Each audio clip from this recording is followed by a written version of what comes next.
Hi, my name is Vanessa Freedman. I am doing my e-journal for ED764A.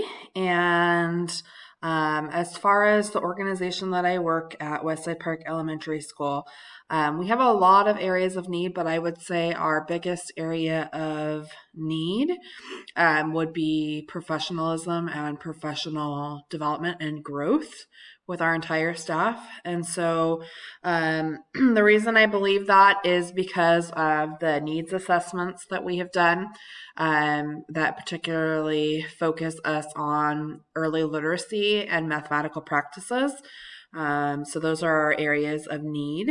As we begin to address this, we started to look at what are we going to do to address these areas of need. So we worked with our leadership team to come up with a comprehensive professional learning and collaboration plan so that we can support professionalism and professional growth.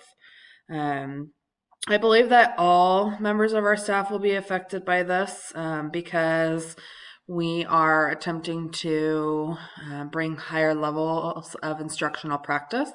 And that requires both our certificated teaching staff, our certificated management staff, as well as our classified staff as well to support all of the different goals and learning that we are attempting to do.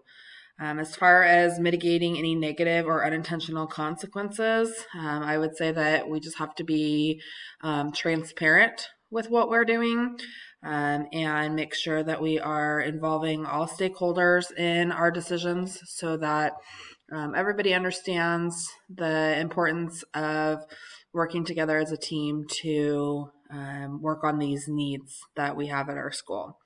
As far as unintentional consequences, I think that right now we're in a climate of extreme fatigue and burnout with teachers who are having to do a lot of additional tasks because of teaching during a pandemic. So I think we just need to be aware of what they're experiencing and adjusting our plan accordingly because of the extra, I don't want to say burdens, but the extra tasks that are associated with COVID that are on their plate. So just being mindful of all of the things that we're doing on our site and not to overwhelm or burden any one particular staff member.